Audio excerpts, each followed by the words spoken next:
आगू तो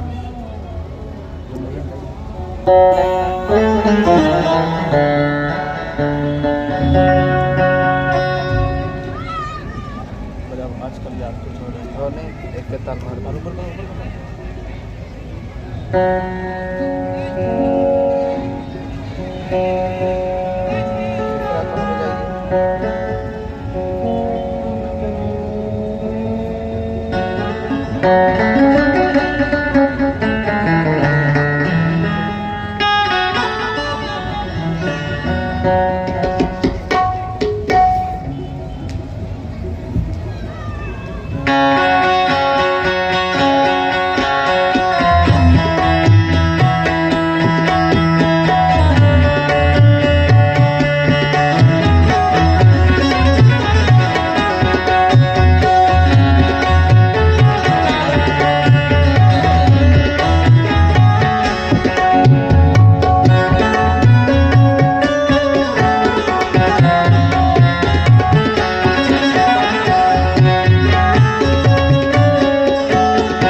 और बजाएंगे।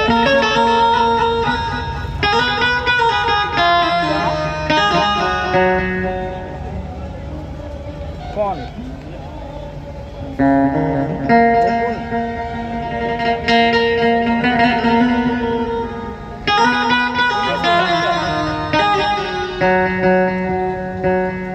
अभी रुकने के लिए बोल रहा हूँ।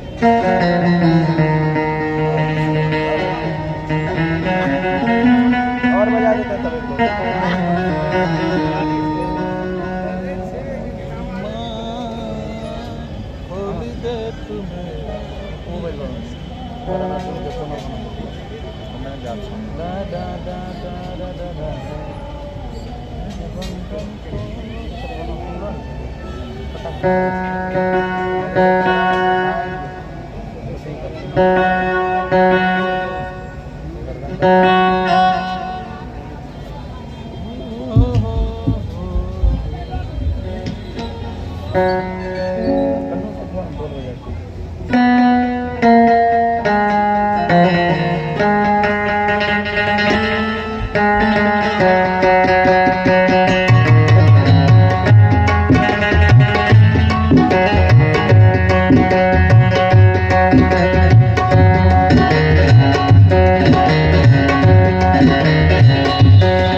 कितना इंस्ट्रूमेंट बजाए थे? 3 दिन।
क्या हुआ, सब फिरार है।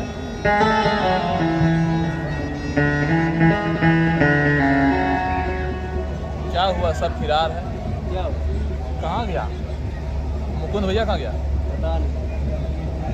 अनाउंस कीजिए। अनाउंस करने में अच्छा नहीं लग रहा ना। थोड़ा ये तो 12 बजे 12 बजे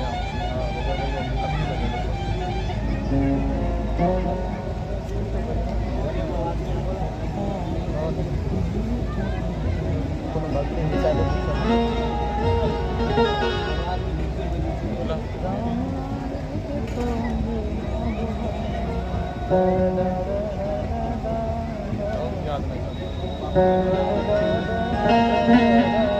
होगा गड़बड़ा याद।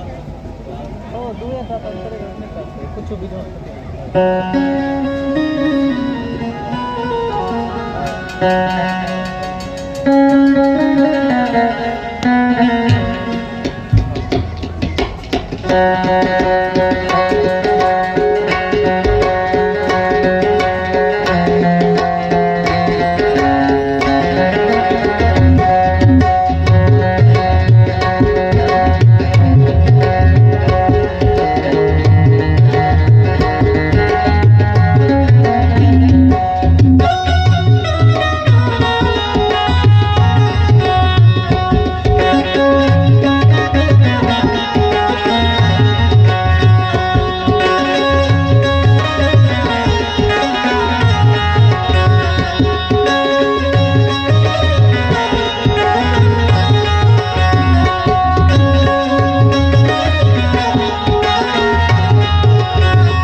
जय श्री राधे राधे।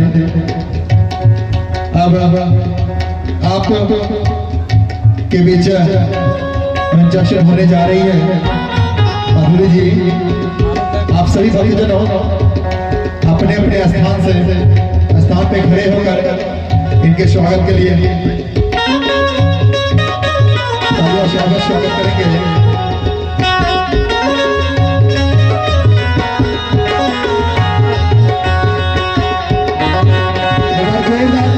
स्वागत करेंगे।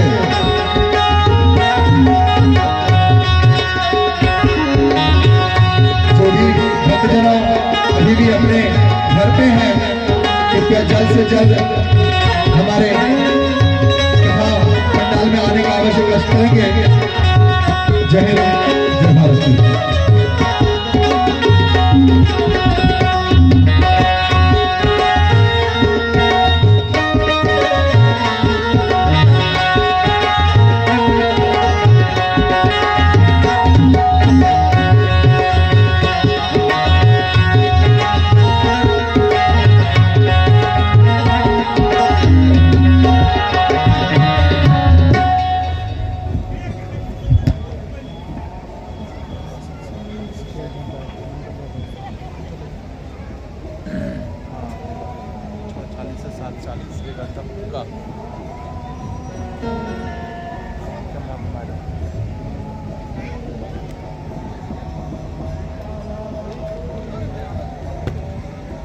जी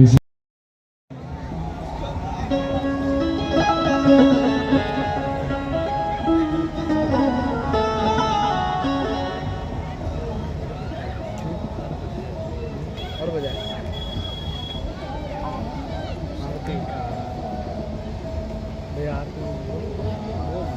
आरती के लिए जो भी बंदों को नियुक्त किया गया है वो मंच पे आ गया।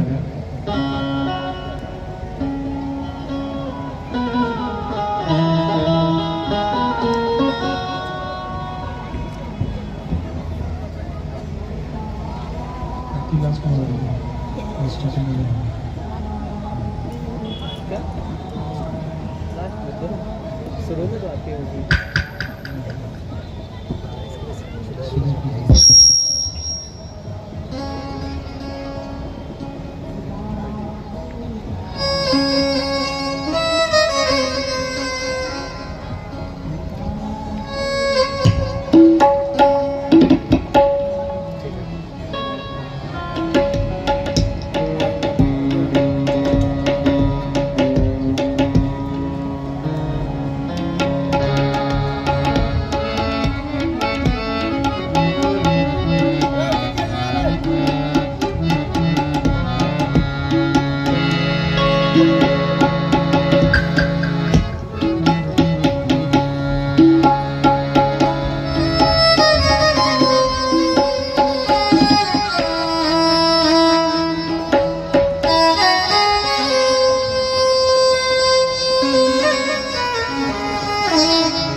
बोलिए राजा रामचंद्र की जय हो।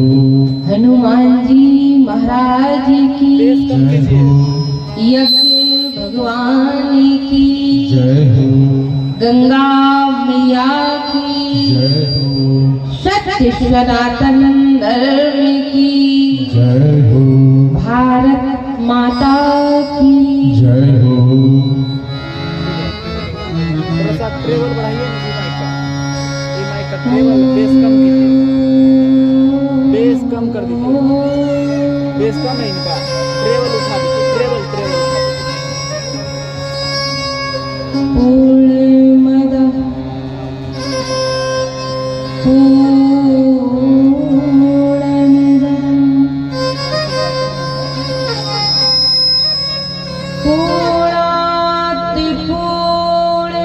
पूर्णमुदच्यते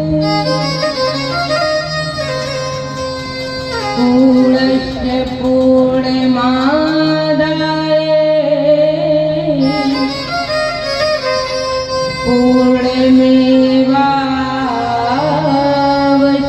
पूर्णमेवावशिष्यते।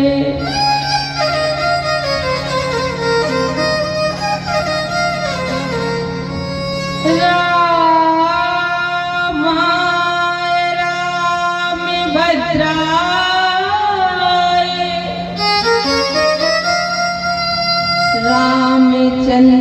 रामचंद्राय वेदिषे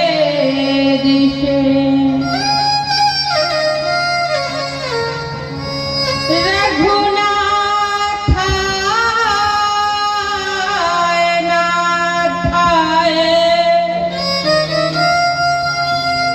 श्री सीताया पतये नमः।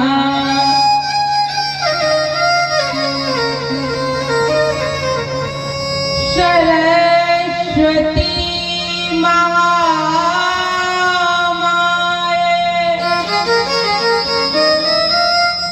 दिव्य तेजस्वरूपिणी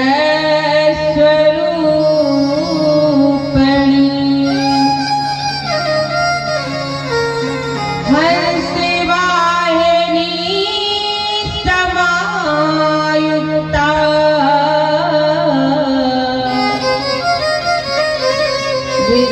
विद्यादानं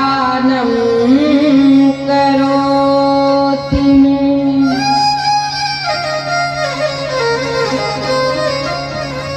बंशी विभूषितकरा नवनीताभा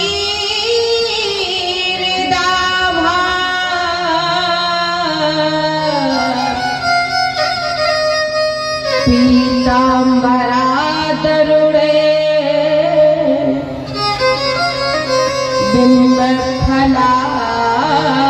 बिम्बफलाधरोष्ठा पूर्णेन्दुसुन्दरमुखा दर्विन्दनेत्रा कृष्णात् परं किमपि तत्त्वमहं न जाने।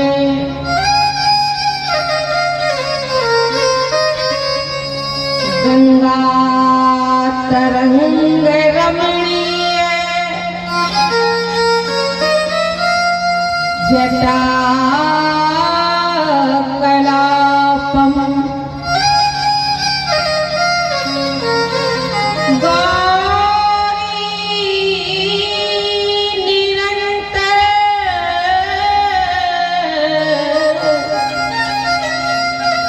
विभूषित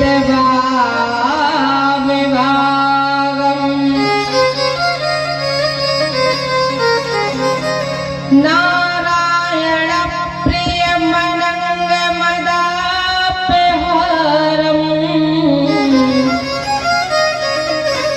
वाराणसी पुरपतिं भज विश्वनाथम।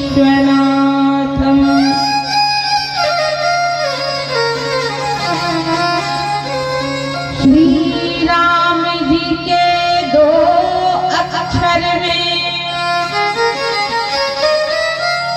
ना जाने क्या बल है, नाम उच्चारण से ही मन का हो जाता सत्संग। गद गद होता कंठ नयन से श्रावित होता जल पुलकित होता हृदय नाम आता पल पल। हे मेरे नाथ चाहे मुझसे ये सारी दुनिया रूठे, अरे सब छूटे तो छूटे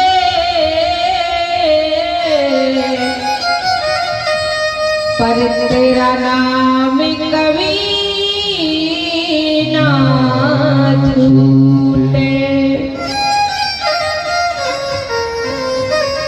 जिनकी सेवा भाव से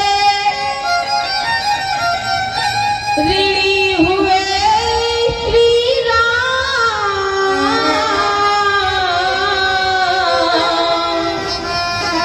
ऐसे श्री हनुमान जी को मेरा बारंबार प्रणाम। जय जय मैया लक्ष्मी, जय गजवदन गणेश, जय जय माता सरस्वती, जय जय भारती, जय भारत जय भारती, जय जय माता हुलसी। वंदनीय बुंदेलधरा के जय जय बाबा तुलसी। अपने अपने घरन की सबका हुको पीर, तुम्हें पीर सब घरन की धन्य धन्य रघुवीर। प्रेम से बोलिए रामचंद्र जी भगवान की जय हो, हनुमान जी महाराज की जय हो, शंकर भगवान की जय हो, गंगा मैया की जय हो, यज्ञ भगवान की जय हो। अंजलि गर्भ शंभु संकट मोचन भक्त प्रवर अनंत बलवंत हनुमत लाल जी महाराज को प्रणाम करती हूँ।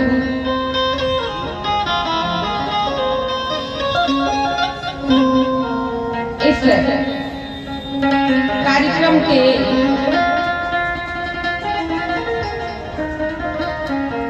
यहाँ पर जो ये दिव्य आयोजन हो रहा है, श्री श्री 108 हरिहर जानवी गंगा महायज्ञ, आप सभी लोग जिस समिति पदाधिकारी गणों के ये अथक प्रयास के द्वारा, उनका ये परिश्रम ही तो है जो आप सभी लोग यहाँ पर प्रतिवर्ष भगवान की कथा को श्रवण करते हैं। ऐसे सभी के सभी पदाधिकारीगण संगीत में साथ दे रहे वेन्यू पर आदरणीय श्री बाल मुकुंद जी और तबले पर आदरणीय श्री सत्यम जी, ममतामयी त्यागमयी श्रद्धामयी माताएं बहनें, कथा प्रेमी धर्मरागी परम प्रिय सज्जनों, यज्ञ में जो वेद मंत्रों का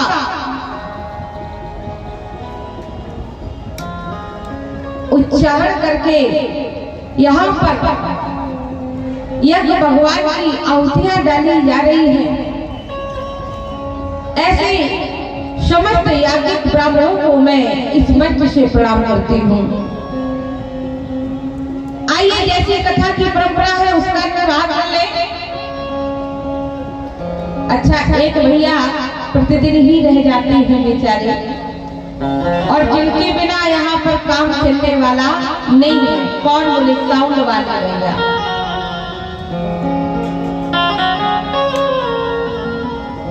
बहुत बढ़िया ढंग से यहाँ पर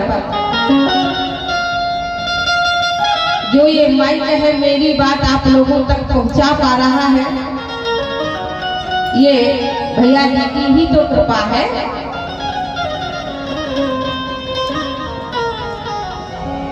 उन्हें भी बहुत बहुत धन्यवाद, बहुत बहुत साधुवाद। यज्ञ भगवान की परमात्मा राम की खूब कृपा बरसती रहे। और भैया जी का ये जो साउंड सर्विस है, यहाँ बड़ी दूर दूर तक जाकर के धर्म का प्रचार इनके माध्यम से होता रहे। आइए जैसी कथा की परंपरा है उसका निर्वाह करें। 2-4 बार भगवान का नाम सभी लोग मस्ती से बोलिएगा, ताली बजाते हुए। और आप लोगों को इतनी जोर से बोलना है कि जो भैया लोग नहीं आ पाए, जो माताएं बहनें नहीं आ पाई, वो आप लोगों की आवाज सुनकर आ जाए। हमारी आवाज तो शायद नहीं पहुंच पा रही। हाँ, तभी ना जल्दी नहीं आते, समय पर नहीं आते, सोचते हैं आरती के टाइम पर पहुंच जाएंगे और लाभ प्राप्त कर लेंगे। ऐसा थोड़ी ना होता। जितना आओगे, जितना सुनोगे, उतनी ही कृपा प्राप्त कर पाओगे। भगवान के साथ थोड़ा ना चीटिंग चलती है ना? हाँ, ठाकुर जी तो कहते हैं निर्मल मन जन सो मोहि पावा, मोह कपट छल छिद्र न भावा। कपट नहीं चलेगा, छल नहीं चलेगा कि बाद में पहुंच जाएंगे, कृपा प्राप्त कर लेंगे, ना ना।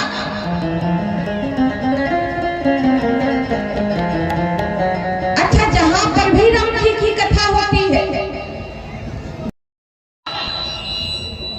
कोई आए अन्यथा ना आए, पर हमारे हनुमान जी महाराज सबसे प्रथम पहुंच जाते हैं,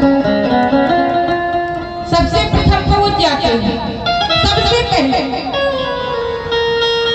जब परमात्मा राम अपनी सारी लीला करके वैकुंठ जाने लगे ना, हनुमान जी महाराज से बोले आप भी चलिए।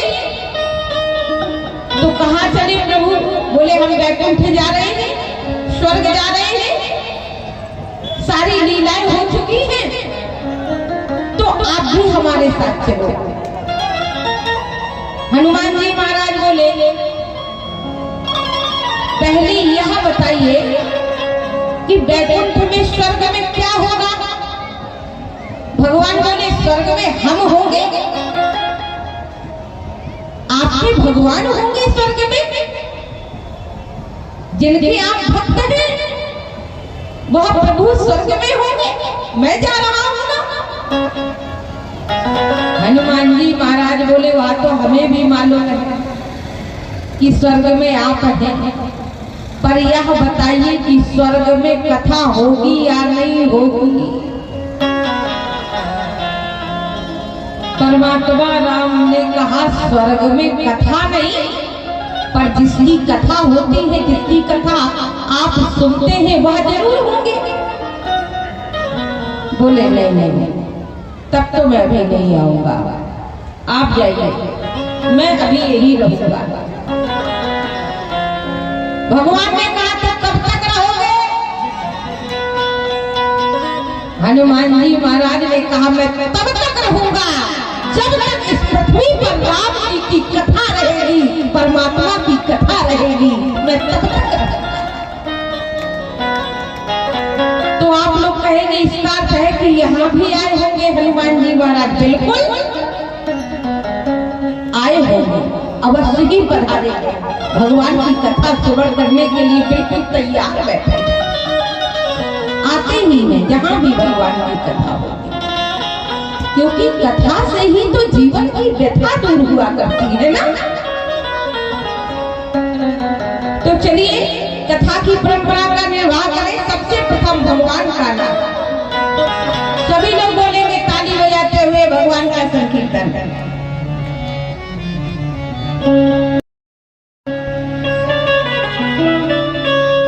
राम रमैया गाए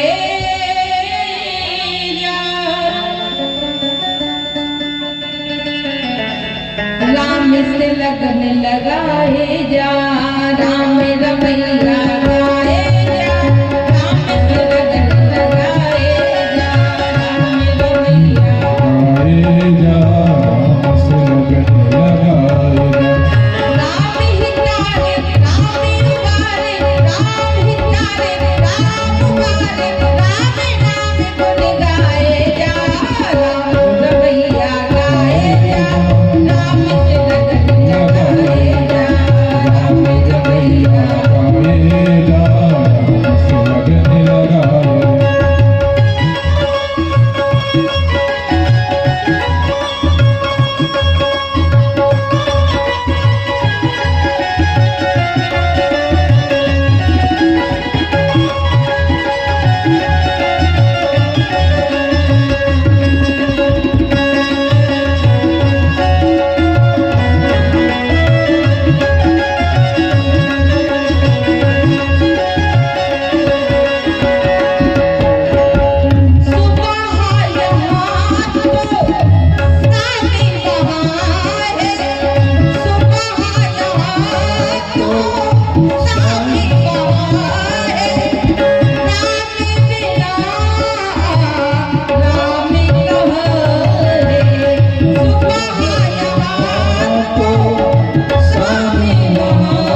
कहते हैं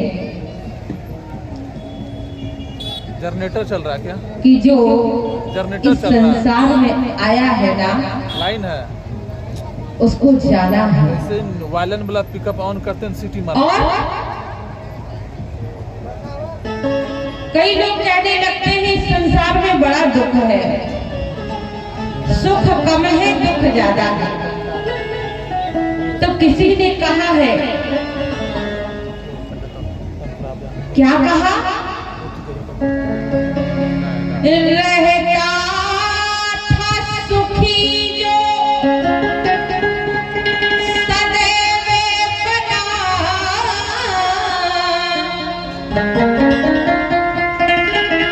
उसे आखिर में दुख पाना पड़ा। पछताया नहीं जो कभी जग में, उसे अंत समय पछताना पड़ा। कोई बाग में फूल ना ऐसा खिला, खिल के ना जिसे मुरझाना पड़ा। और बोले विधि का है, विधि का है अटल विधान यही, क्या जिसे आना पड़ा उसे जाना पड़ा। जिसे आना पड़ा उसे जाना पड़ा। आने जाने का जो यह क्रम है ना, वह कभी समाप्त होने वाला नहीं है। किसी की ताकत नहीं जो जाने से बचा दे। हाँ, जाने में जो कष्ट मिलता है, मरने में जो पीड़ा होती है, जो कष्ट मिलता है, वह कष्ट नहीं मिलेगा। क्या करेंगे तो नहीं मिलेगा? बोले भगवान की कथा श्रवण करेगा, नहीं मिलेगा। फिर क्या मिलेगा? कथा सुनने से भगवान की कृपा मिलेगी। ये जो मेला घूमते रहते हैं ना आप सब लोग, नहीं, जितने कथा पंडाल में बैठे उनके लिए नहीं बोल रहे हैं। अच्छा, पूरे दिन मेला लगा रहता है कि नहीं लगा रहता? आप लोग बताइए। लगा रहता है ना? तो पूरे दिन मेला घूमना नहीं हो पाता। 6 बजे तक पूरा घूम लो।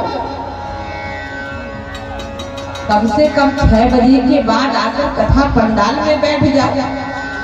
पूरा दिन मेला के लिए दे सकते हैं, लेकिन 2 घंटे भगवान की कथा के लिए नहीं दे सकते। ये मेला बिल्कुल काम में आने वाला नहीं है, मैं लिख के दे सकती हूँ। मेले ठेले से कोई लाभ नहीं है। ठीक है, मनोरंजन के लिए मेले में जाओ, पूरा दिन जाओ, लेकिन मनोरंजन के लिए भगवान की कथा में आकर जरूर बैठो। क्योंकि जब तक कथा में नहीं बैठोगे तो कथा भी तुम्हारे अंदर बैठने वाली नहीं है।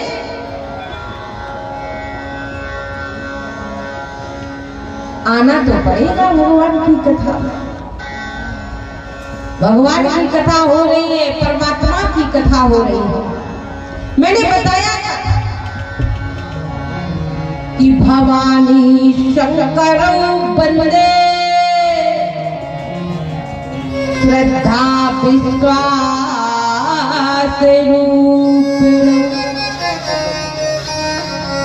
श्रद्धा मां पार्वती है, विश्वास भूत भावन शंकर है। और कथा भी अभी श्रद्धा विश्वास की ही चल रही है। तो श्रद्धा विश्वास भगवान की कथा श्रवण करेंगे तब हमारे अंदर आएगा। मेला देखने से नहीं आएगा। क्यों? कहते हैं जिंदगी में हजारों का मेला जुड़ा, भाई है, पिता है, परिवार है, रुपया है, पैसा है, दौलत है, माल है, खजाना है, बंगला है, गाड़ी है, नौकर है, चाकर है, सब है, लेकिन जिंदगी में हजारों का मेला जुड़ा। पर हंसा जब जब उड़ा तब अकेला उड़ा, जिंदगी में हजारों का मेला जुड़ा। हंसा जब जब उड़ा तब अकेला उड़ा।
में लखपति को नाम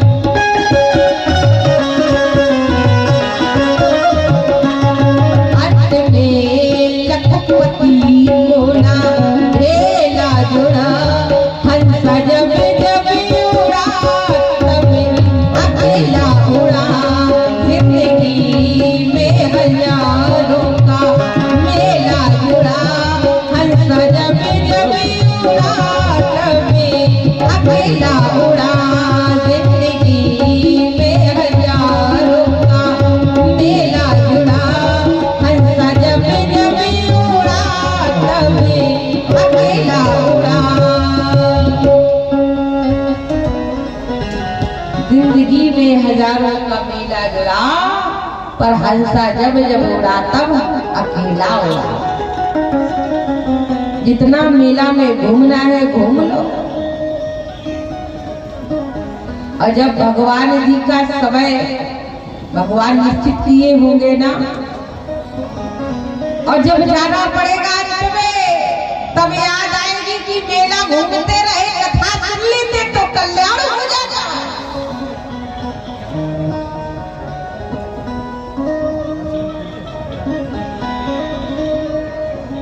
तो श्रद्धा और विश्वास भवानी संग करो बंदे, श्रद्धा विश्वास रूप रहो। श्रद्धा विश्वास की चर्चा चल रही है। श्रद्धा मां पार्वती है, विश्वास भूत भावन शंकर है। लेकिन अभी श्रद्धा विश्वास का मिलन हुआ ही है। पार्वती जी की परीक्षा हुई, माता पार्वती जी परीक्षा में उत्तीर्ण हो गई, पास हो गई। सप्तऋषियों ने भी परीक्षा ले ली और भगवान भोले बाबा ने भी ब्रह्मचारी का वेश बनाकर परीक्षा ले ली, पास हो गई। भगवान भोले बाबा तो बड़े कृपालु हैं, बड़े दयालु हैं, बड़ी जल्दी प्रसन्न हो जाते हैं। फिर देरी क्यों लगा दी, इतनी परीक्षा क्यों ली माता पार्वती की? कारण है, कारण क्या है? बोले कारण ये है कि माता पार्वती जी ने सती अवतार में उनके इष्ट की परीक्षा ली, भगवान राम की परीक्षा ली, परमात्मा की परीक्षा ली थी। इसलिए भोले बाबा ने सोचा कि वही प्रभु मेरे पास आए और मुझसे मांगा है, अब विनती मम सुनहु शिव, जो मुँह पर निज लेहु जाहि विवाहे सैल देहि, यह मोहि मांगे देव। धन्य है मेरे प्रभु। इसलिए भगवान भोले बाबा ने परीक्षा ली। वैसे तो बड़े दयालु है, बड़े कृपालु है, बड़ी जल्दी प्रसन्न हो जाते हैं। एक वक्त भगवान भोले बाबा की पूजा करता और भगवान भोले बाबा की पूजा करके भगवान भोले बाबा को प्रसन्न कर लिया। लेकिन वह थोड़ा सा अभिमानी था, ईर्ष्यालु भी था, पर भोले बाबा की पूजा बड़े अच्छे ढंग से श्रद्धा भाव से करता था। आज तक का यही नियम है भैया, आज का व्यक्ति जितना अपने दुख से दुखी नहीं है ना, उतना दूसरे के सुख से परेशान रहता। भगवान भोले बाबा ये बात जानते थे कि ये मेरा बड़ा भक्त है और भगवान अपने भक्तों का हमेशा कल्याण ही तो करते हैं। भक्त तो है भोले बाबा ने सोचा, लेकिन थोड़ा सा ईर्ष्यालु है, द्वेष रखने वाला है। भगवान ने विचार किया फिर भी मेरा भक्त है तो इसको वरदान देना चाहिए। एक दिन भगवान भोले बाबा उस भक्त के सामने प्रकट हो गए। बोले भक्त, तुम मेरे सच्चे भक्त हो, आज मैं तुम्हें वरदान देने आया हूँ। तुम्हें जो भी चाहिए ना तुम मांग लो, मैं तुम्हें दूंगा। मांगो, मैं तुमसे प्रसन्न हूँ। उस भक्त ने हाथ जोड़े, बोले प्रभु मैं आपसे क्या मांगू? आप तो सबके मन की भावना को समझने वाले हैं। एक काम करिए प्रभु, आप अगर मुझे कुछ देना ही चाहते हैं तो आप अपने ही आप कुछ दे दो, जो आपको ठीक लगे वो दे दो। भोले बाबा ने कहा तो आपको अपनी मर्जी से, अपनी इच्छा से कुछ नहीं चाहिए? बोले नहीं प्रभु आप सब जानते हैं। भगवान भोले बाबा ने कहा ठीक है हम देते हैं। भगवान भोले बाबा ने एक शंख निकाला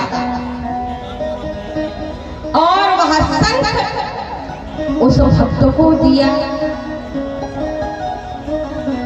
भोले बाबा ने कहा इस शंख में एक बहुत बड़ा गुण है। क्या?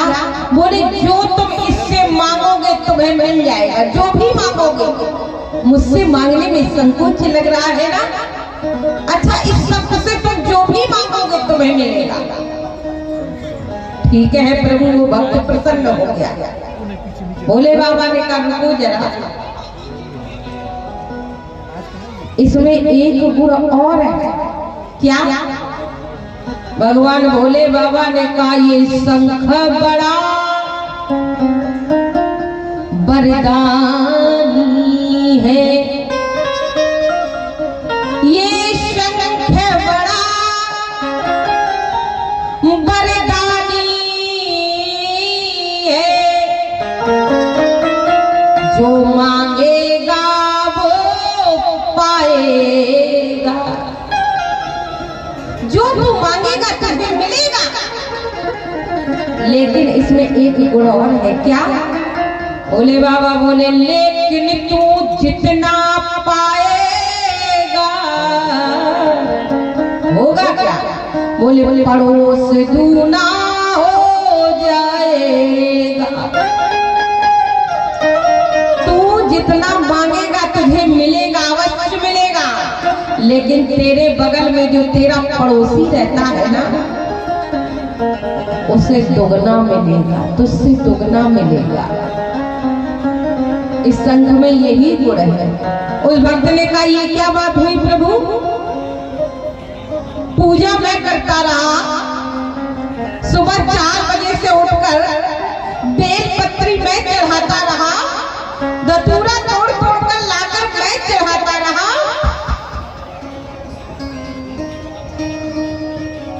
आपका अभिषेक मैं करता रहा, मैंने इतनी साधना की, लेकिन लाभ पड़ोसी को मिलेगा। भोले बाबा बोले मैं क्या करूं?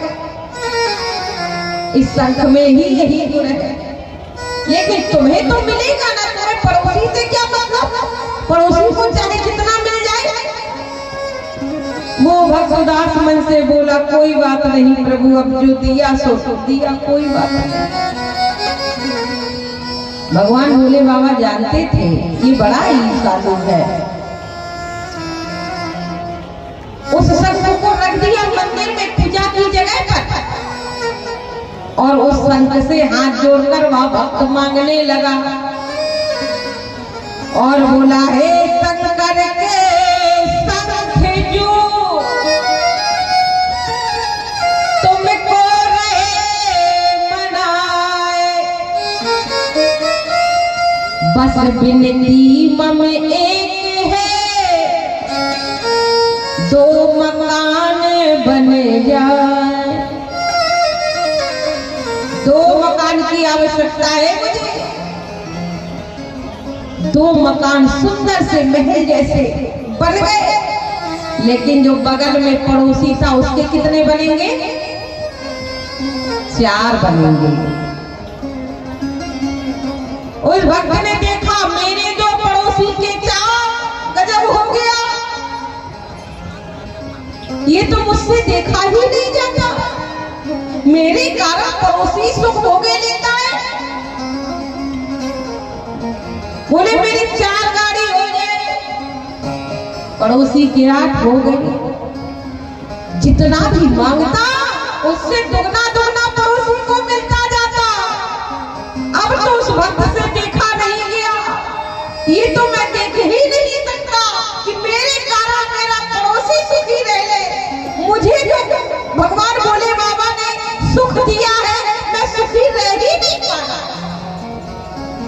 इस पड़ोसी के कारण मैं सुख नहीं भोग पा रहा। देख देख कर मेरा हृदय जलता है। उस भक्त ने कहा मैं ऐसा वरदान मांगूंगा, इस पड़ोसी ने जितना सुख भोगा उतना ही कष्ट देकर रहूंगा। वो भक्त फिर मंदिर में गया और जाकर शंख के सामने हाथ जोड़े और बोला हे शंकर के शंख जो तुमको रहे मनाए, बस बिनती मन एक है, हम गरीब हो जाएं।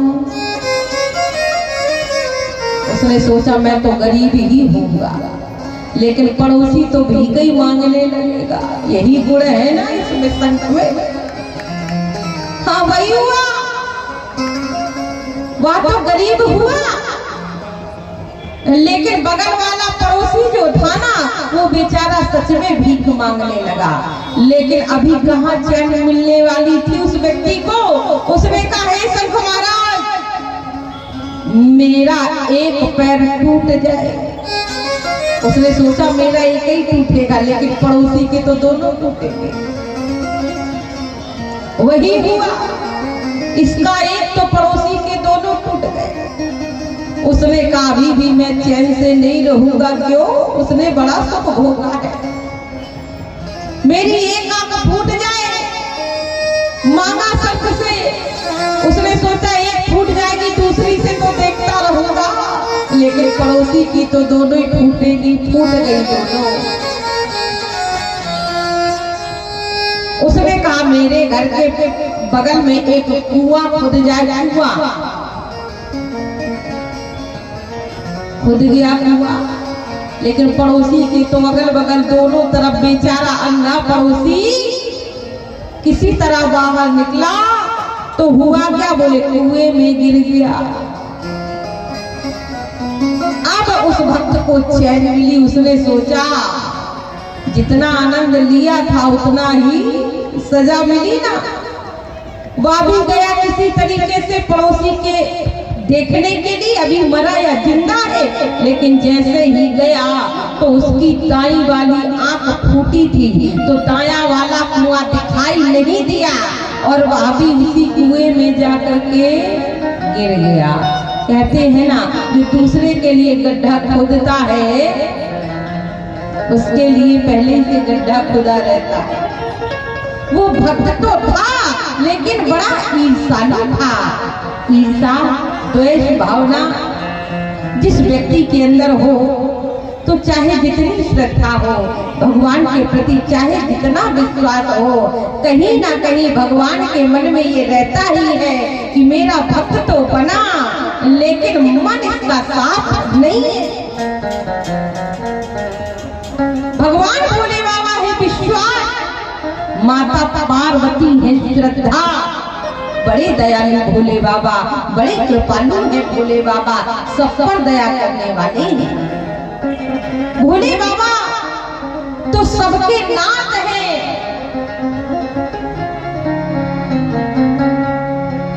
तभी सभी भक्त गाते हैं और कहते हैं क्या? भोले में है अनाथ। सभी लोग गाएंगे। भोले बाबा की कथा हो रही है ना, सभी लोग। भोले तुमने हमें है अनाथ, नाथ अब आ जाओ, नाथ अब आ जाओ, नाथ अब आ जाओ। भोले तुमने, हाँ भोले तुमने हमें है अनाथ, भोले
कर दो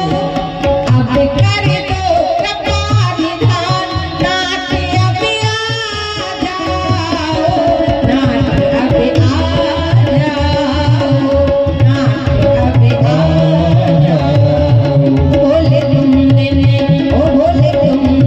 हमें रे अनाथ बोले तुमने हमें रे अनाथ नाथ अब आ जाओ नाथ अब आ जाओ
बुलाया अपनी तपस्या कर लिया नाथ अब आ जाओ आखिरकार भोले बाबा को आना ही पड़ा और पार्वती जी को आश्वासन दे दिया कि पार्वती तुम परीक्षा में पास हो गई हो मैं तुमसे ही विवाह करूंगा।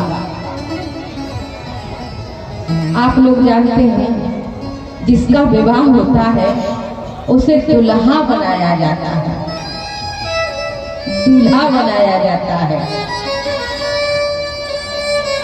भगवान भोले बाबा का विवाह और भोले बाबा को दूल्हा बनाया जा रहा। क्या किया जा रहा? बोले भोले बाबा का श्रृंगार किया जा रहा। बाबा का श्रृंगार कैसे किया जा रहा? गोस्वामी तुलसीदास जी महाराज ने लिखा भोले बाबा का श्रृंगार हो रहा। कैसे श्रृंगार हो रहा? वही शंभो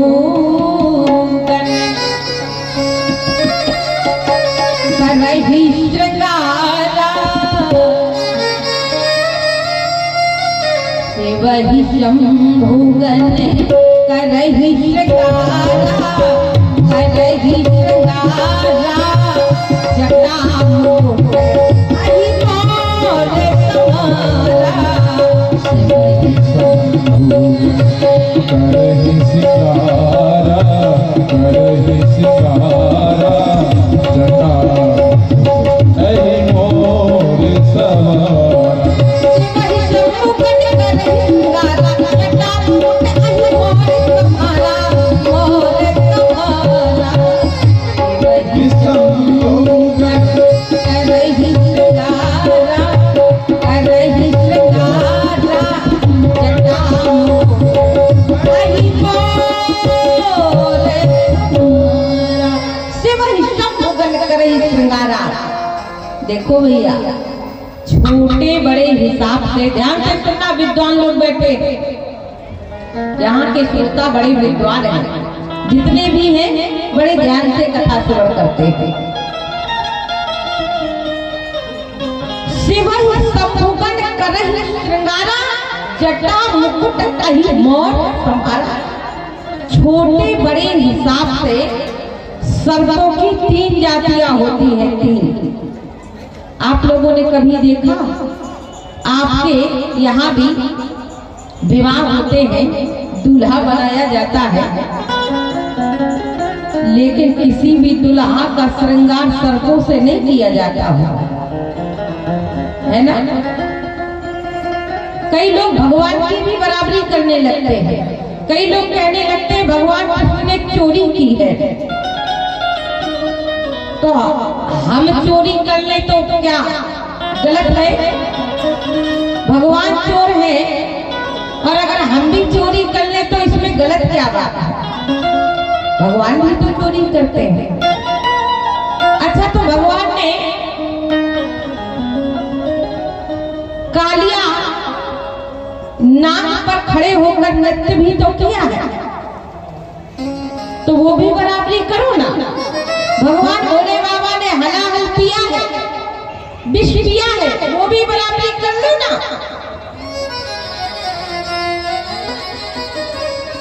लोग भगवान की बराबरी करना चाहते हैं और भगवान की आड़ में करके गलत काम करते हैं, अर्थ नहीं जानते भगवान ने किया क्या है, भगवान की लीला है ये सब। क्यों करते हैं? परमात्मा इस सब की जानकारी नहीं है। बस जो भगवान ने किया है, अगर उसमें अपना फायदा मिल रहा है तो वो हमें करना है। भगवान भोले बाबा दूल्हा बन गए, सर्पों का श्रृंगार किया जा रहा है। सर्प की पहली जाति होती है अहि। 3 जातियां होती हैं सर्प। पहली जाति होती है अहि। अहि सर्प का भोले बाबा को मुकुट बनाया जा रहा, मोर बनाई जा रही। आप लोगों के यहाँ मोर बनाई जाती है? हो सकता है कुछ और बोला जाता हो, आपके यहाँ मोर ही बोली जाती है। चलिए, अच्छा है, क्योंकि कहीं कहीं की भाषा भी बड़ी विचित्र होती है। हालांकि बिहार तो मैं आती रहती हूँ तो थोड़ा थोड़ा समझ में आने लगा है। पर एक बार छत्तीसगढ़ गई थी ना, छत्तीसगढ़, वहां पर उपले बनाए जाते हैं। कंडे, कंडे जानते ना आप लोग? नहीं जानते? गोबर के उपले बनाए जाते हैं, कंडे बनाए जाते हैं। हमारे यहाँ कंडा बोला जाता है। अब आपके यहाँ जो भी बोला जाता है, क्या बोला जाता है? तो छत्तीसगढ़ में पता है उपलों को क्या बोला जाता है? कंडों को। वहां पर कंडों को बोला जाता है छेना, छेना। और हमारे यहाँ छेना बोला जाता है व्हाइट वाले जो रसगुल्ले होते हैं, तो उसको बोला जाता है। तो जहाँ पर हम रुके हुए थे ना छत्तीसगढ़ में, जिनके घर पर, तो हमने पूछ दिया कि आप कहाँ जा रहे हैं? बोले छेना बनाने। हमने कहा बढ़िया, चकाचक, आज तो छेना खाने को मिलेगा। पर वो छेना बनाने गई, वही उपले कंडे बनाने के लिए गई, वापस आई। 1 दिन हो गया, 2 दिन हो गया, हमने कहा इन्होंने छेना तो बनाया पर हमको नहीं दिया। इनके यहाँ अतिथियों का ऐसे स्वागत किया जाता है, अकेले अकेले बनाकर खा लेती है लोग। हमने बुलाया, हमने कहा छेना बन गया? बोली हाँ, वो तो प्रतिदिन बनाते हैं। हमने कहा तो छेना आपने हमको नहीं दिया। बोले अरे दीदी, आप छेना किसको समझ रही है? हमने कहा हमारे यहाँ छेना व्हाइट वाले रसगुल्लों को बोला जाता है। तो बोली हमारे यहाँ तो छेना बोला जाता जो गाय के गोबर से बनता है। हमने माथा पकड़ा है, भगवान ऐसी भी भाषाएं होती है, तो हर जगह की अलग अलग भाषा हुआ करती है। भगवान भोले बाबा को मुकुट बनाया जा रहा, मोर बनाई जा रहा है। किसका मुकुट बनाया जा रहा? अहि सर्प का। अहि सर्प में क्या होता है? गोस्वामी जी महाराज ने लिखा अहि सर्प में क्या होता है? मणि माणिक मुक्ता छवि कैसी, अहि गिर गज सिर सोहे कैसी। मणि माणिक मुक्ता छवि कैसी, अहि गिर गज सिर सोहे कैसी। अहि गिर गज सिर सोहे कैसी। मणि माणिक मुक्ता छवि कैसी, अहि गिर गज सिर सोहे कैसी। मणि माणिक अर्थात अहि सर्प में मणि होता है। मणि वाले सर्प का मोर बनाया गया भगवान भोले बाबा। अच्छा, अहि सर्प कितना बड़ा होता है? कितना बड़ा होता है मालूम है आप लोगों को? सब रामायण पढ़ते हैं, जानकारी तो होगी ही। अहि सर्प जो होता है ना, वो कितना बड़ा होता है? जिसका मोर बनाया गया। सर्प की दूसरी जाति होती है व्याघ्र।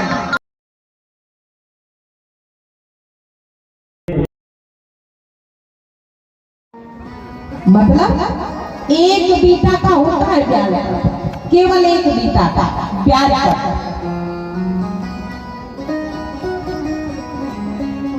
अहि सर्प से व्याघ्र